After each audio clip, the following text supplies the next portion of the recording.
اداس کیوں ہو؟ شاذد گاڑی ڈرائیو کرتا خاموش بیٹھی ماہی سے بولا۔ وہ دونوں گاؤں جانے کے لیے نکل گئے تھے۔ اداس نہیں ہوں، ماہی نے گہری سانس بھر کر کہا۔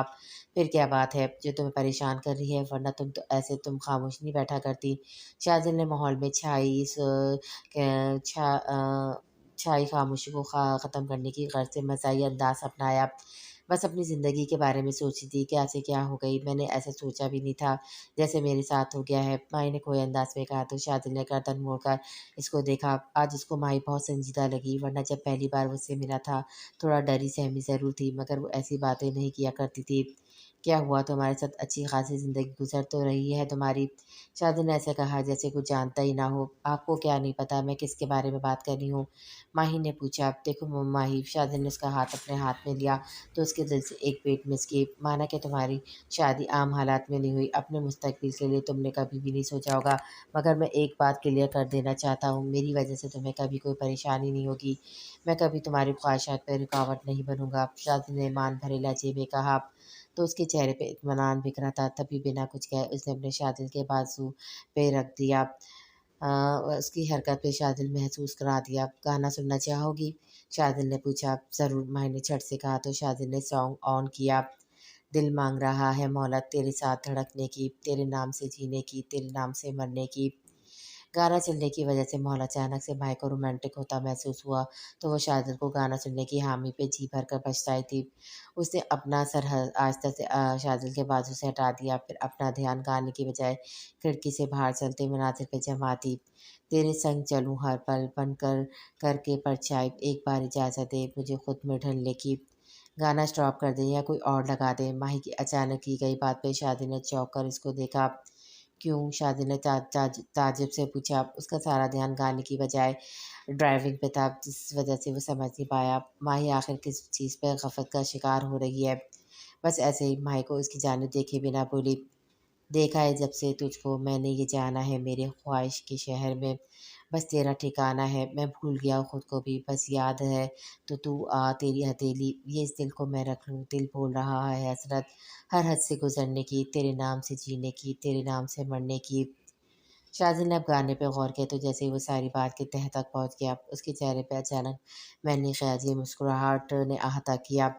میں نہیں کرنے والا، بند لمبا سفر ہے، میں بور ہو جاؤں گا، تم کچھ منٹس میں آرام سے سو جاؤ گی، میرے کندھے پہ سر رکھ کر۔ میں کس کے کندھے پہ سر رکھوں گا؟ شاذد نے مزے سے کہا تو ماہی نے کندھے دانت کچکچائے۔ اس کے بعد شاذد نے سوائے اس گانے کے کوئی اور گانا سنا ہی نہیں تھا۔ ماہی سوائے ضبط کے کچھ نہیں بولی، وہ سمجھ گئی تھی شاذد جان بوجھ کر اسے ضد کر رہا ہے، اور ورنہ وہ ضد کرنے میں انتہا کر دیتا تھا۔ جانے کیا سکون ملتا ہے مجھے بے سکون کرنے میں؟ ٹیڑھی نظروں سے شاذد کو دیکھ کر وہ بس سوچ سکی۔